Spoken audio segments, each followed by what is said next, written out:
एक लंबे इंतजार के बाद जूनियर असिस्टेंट 5512 की डीवी शुरू हो चुकी है। तो सबसे पहले सभी साथियों को मेरा नमस्कार, स्वागत है आपका रोहित स्टडी पॉइंट में। तो साथियों, इस वीडियो में हम बात करने वाले हैं डीवी स्किप अभियान को लेकर। अगर डीवी स्किप अभियान सही से हो गया तो आपकी कट ऑफ पर क्या फर्क पड़ेगा, उसके अलावा क्या आयोग वेटिंग लिस्ट पे काम करेगा, इन सब पे हम चर्चा करेंगे इस वीडियो में।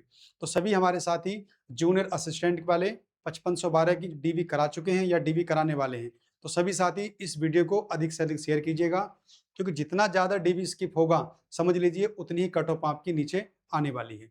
तो चलिए साथियों, वीडियो शुरू करते हैं। और मैं आपको बता दूं कि ये अंतिम चरण है, उसके बाद तो आपका रिजल्ट फाइनली आने वाला है। तो जितनी भी कोशिश हमारी है, जितनी कोशिश मैं कर रहा हूं, आप भी कीजिए अपने स्तर से, क्योंकि मैंने भी 8 से 10 लोगों से बात की है, वे कहीं ना कहीं सिलेक्टेड हैं और वो डीवी स्किप करने के लिए राजी भी हो चुकी हैं। अब वो करे ना करे वो उनकी अलग मर्जी है, लेकिन मुझसे जो बात हुई है तो लग रहा है कि वो डीवी स्किप जरूर करेंगे, क्योंकि समझाना इस तरह से आप लोगों को कि आप कहीं ना कहीं सिलेक्टेड हैं, आपकी नौकरी अच्छी है, एक समय आप नौकरी को दे चुके हैं, आप कहीं नई जगह जाएंगे, नया डिपार्टमेंट होगा, नया माहौल होगा, नई चीज़ें होंगी, तो उसमें आपको फिर वही चीज़ें फिर से करनी पड़ेंगी जो आप पहले करके आ चुके हो। अगर वही ग्रेड पे आपका है या उससे ज़्यादा का ग्रेड पे आपके पास है, तो फिर ये डीवी आप लोग स्किप जरूर कीजिए, क्योंकि एक आपकी डीवी स्किप किसी दूसरे के घर में खुशहाली ला सकती है। ये बात आप भी जानते हैं और बाकी सभी भी जानते हैं। तो साथियों, इस चीज़ों को लेकर हमें आगे चलना है और ये वीडियो अधिक से अधिक आप शेयर कीजिएगा, ताकि अधिक से अधिक संख्या में लोग डीवी स्किप करें और जो हमारे साथी पॉइंट 50, पॉइंट 25 एक नंबर से रह जाते हैं वो ना रह सकें। ठीक है, अब देखिए मैं आपको बताऊं, इसमें जो डीवी डेट है हमारी, ठीक है, जो डीवी हमारी चलने वाली है 7 मई से लेकर आपका 6 जून, यानी 1 महीने का लंबा समय है। 1 महीने का पूरा पूरा समय आपके पास है। डीवी को अच्छे से देख लीजिए आप लोग, एक दो वीडियो मैं भी इस पे वीडियो लाने वाला हूँ, स्टेप बाय स्टेप चीजें समझाऊंगा मैं आपको कि किन किन बातों का तुम्हें ध्यान रखना है। बस इससे पहले अपने डॉक्यूमेंट्स वगैरह पूरे कर लीजिए आप लोग। डॉक्यूमेंट्स पूरे होंगे आपके, डीवी प्रक्रिया पूरी अच्छी तरह से मैं समझाऊंगा कि स्टेप बाय स्टेप किस तरह से आपको अपना डीवी कंप्लीट कराना है, ताकि कोई भी गलती ना हो जो बाद में आपको एडिट करना पड़े। देखिए, डीवी स्किप अभियान से क्या क्या हो सकता है ये आप भी जानते हैं कि जितना ज्यादा डीवी स्किप होगा उतनी ही कट ऑफ आपकी नीचे आने वाली है। क्या कट ऑफ रह सकती है उसके बारे में बात करेंगे हम लोग। वेटिंग लिस्ट के बारे में आयोग क्या सोच रहा है, क्या कर सकता है, इसके बारे में बात करेंगे।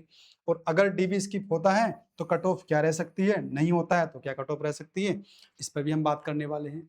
तो साथियों, वीडियो में बने रहना है। जो साथी नए हैं चैनल पे हमारे, वो चैनल को सब्सक्राइब कर लीजिए, क्योंकि UP triple S C junior assistant 5512 कई परिवार में से मैं भी एक सदस्य आप में से हूँ। तो साथियों, हम सबकी कोशिश यही है कि अधिक से अधिक डीवी स्किप हो, कट ऑफ नीचे जाए और हमारे सभी बहन भाइयों को मौका मिले जो एक दो नंबर से थोड़े रह रहे हैं। चलिए देखिए भाई, सबसे पहले बात करें कि अगर जूनियर असिस्टेंट 1262, जो साथी इस भर्ती को जानते होंगे तो उन्हें बता दूं मैं आप लोग कि वहां पर 300 से ज्यादा अभ्यर्थियों ने ज्वाइन ही नहीं किया था। अब समझ लीजिए आप लोग कि 300 प्लस जो पोस्टें थी वो बिल्कुल बेकार चली गई। भाई डीवी कराई, रिजल्ट में नाम आया फाइनल में, लेकिन उसके बाद भी उन्होंने ज्वाइन नहीं किया। तो आप समझ सकते हैं कि 300 सीटें बेकार चली गई। और ये गलती उनकी भी नहीं है, ये गलती किसकी है, ये आयोग की है, क्योंकि वो वेटिंग लिस्ट जारी नहीं करता है। अगर आयोग वेटिंग लिस्ट जारी करता तो फिर हम लोग आपसे रिक्वेस्ट ही क्यों करते, ये आप भी जानते हो। तो कोई साथी ये नहीं कहेगा भाई कि हमारी क्या गलती है, वेटिंग लिस्ट जारी कराओ आप लोग। तो अगर वो वेटिंग लिस्ट जारी करेगा तो हम आपसे कहेंगे क्यों।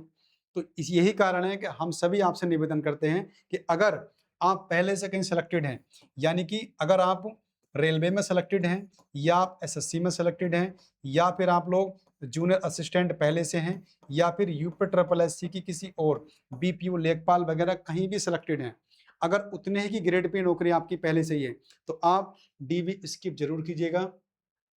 क्योंकि देखिए, कोई ऐसी भर्ती नहीं है, ये कोई ऐसी भौकाल वाली नौकरी नहीं है कि आपको बहुत बड़ा भौकाल दिखाने मिल जाएगा एक जूनियर असिस्टेंट बनने के बाद में। लेकिन अगर आप अपनी मर्जी से एक डीवी स्किप करोगे तो एक घर में खुशियां जरूर आएंगी, एक घर को रोजगार जरूर मिलेगा और उसका भविष्य उज्जवल होगा, ये आप भी जानते हैं। तो हमारा सभी साथियों से निवेदन है जो पहले से कहीं सिलेक्टेड हैं किसी भी डिपार्टमेंट में, और अगर आपकी पहले से 2000 ग्रेड पे की नौकरी है, तो सभी साथी डीवी स्किप कीजिएगा। क्योंकि देखिए, जो साथी पॉइंट 50 या फिर पॉइंट 25 या फिर एक दो नंबर से रह जाते हैं, शायद वो फिर आपके ना रहें, उनका चयन आराम से हो जाएगा। तो सभी साथियों से निवेदन है, और इस चीज़ को बाकी अपने मित्रों में भी शेयर कीजिएगा आप लोग, कि अगर वो भी पहले सेकंड सेलेक्टेड हैं, जैसे मैंने अपने मित्रों से बात की है, अपने सहयोगियों से बात की है, आप भी कीजिए। अपने अपने स्तर से सब काम कीजिए। क्योंकि देखिए वेटिंग लिस्ट की अगर हम बात करें तो भैया एक सीट भी बर्बाद ना हो और दूसरे अभ्यर्थियों को मौका मिले। अगर आयोग चाहे तो वेटिंग लिस्ट जारी कर सकता है, लेकिन वो करेगा नहीं, ना उसने पहले कभी की है, ना अब करने वाला है हाल फिलहाल में। भविष्य की बात है भविष्य में छोड़ेंगे, लेकिन अभी उसका कोई इरादा ऐसा नहीं है कि वेटिंग लिस्ट वो जारी करेगा। अगर वो जारी कर देता है तो फिर हम लोग ये अभियान ही क्यों चलाएं, हम लोगों से मिले, उनसे कही क्यों, क्योंकि अभी ये चीज़ें नहीं होने वाली हैं। तो इसलिए सभी साथियों से रिक्वेस्ट है, आपसे निवेदन है कि जितनी ज़्यादा हो सके उतनी डीबी स्किप कराइए, अपने बाकी मित्रों से मिलिए, उनसे कहिए, उन्हें समझाइए कि आप पहले से चयनित हो, आपके पास नौकरी है, एक नौकरी को समय आप दे चुके हो अच्छे से, आप कहीं फिर से कहीं जाओगे, वही प्रक्रिया आप फिर से करोगे, माहौल चेंज होगा, सब कुछ चीज़ें चेंज होंगी, आपके प्रमोशन में दिक्कत होगी। तो इस तरह से आप बात करोगे तो उनको आराम से समझ में आएगा और वो डीबी स्किप भी कर देंगे। क्योंकि सब पढ़े लिखे हैं, समझदार हैं, सब जानते हैं कि एक नौकरी की वैल्यू क्या है। भाई एक आदमी 3-3 4-4 नौकरी लगा के, नौकरी तो एक ही करनी है, सीधी-सी बात है। तो ऐसा ना हो कि भई कि आपकी एक गलती से, जैसे देखिए कि 300 सीटें आपकी बेकार चली गई, और ऐसा इसमें हुआ तो समझ सकते हो कि 5512 के आसपास भर्ती हैं, यानी 5369 तो भर्ती है ही।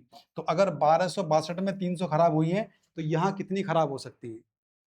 तो इसीलिए सभी साथियों से निवेदन है कि अधिक से अधिक डीबी स्किप कराइए, अपने साथियों से कहिए, अपने मित्रों से, अपने पड़ोसियों से कि अगर वो कहीं चयनित हैं तो उनसे रिक्वेस्ट कीजिए, थोड़ा समझाइए उनको ताकि वो डीबी स्किप करें।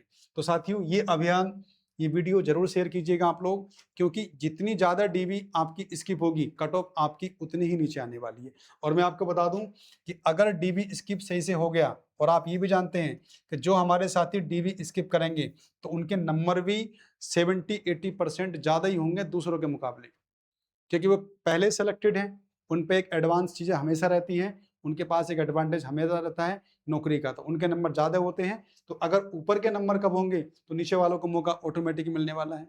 तो अगर डीबी स्किप अच्छी खासा हो गया तो देखिए कट ऑफ आपकी 60 से कम भी रह सकती है, यानी कि ये 58-59 तक भी आपकी जा सकती है।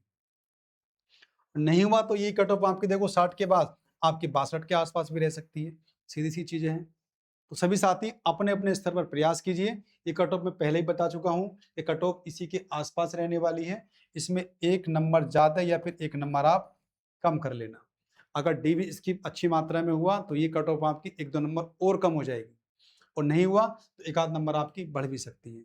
तो साथियों यही मुझे कहना था कि अगर जितनी कोशिश आपसे हो सके उतनी कोशिश कीजिए, प्रयास कीजिए, अपने मित्रों से, अपने सहयोगियों से कहिए, और ये वीडियो जरूर शेयर कीजिएगा आप लोग कि पहले सेकंड सेलेक्टेड हैं तो प्लीज़ इस भर्ती से डीवी स्किप करा लीजिए आप लोग, ताकि दूसरे को मौका मिल जाए। तो ठीक है साथियों, वीडियो अच्छी लगे तो लाइक करना, चैनल को सब्सक्राइब करना और वीडियो को शेयर करना मत भूलिएगा। धन्यवाद।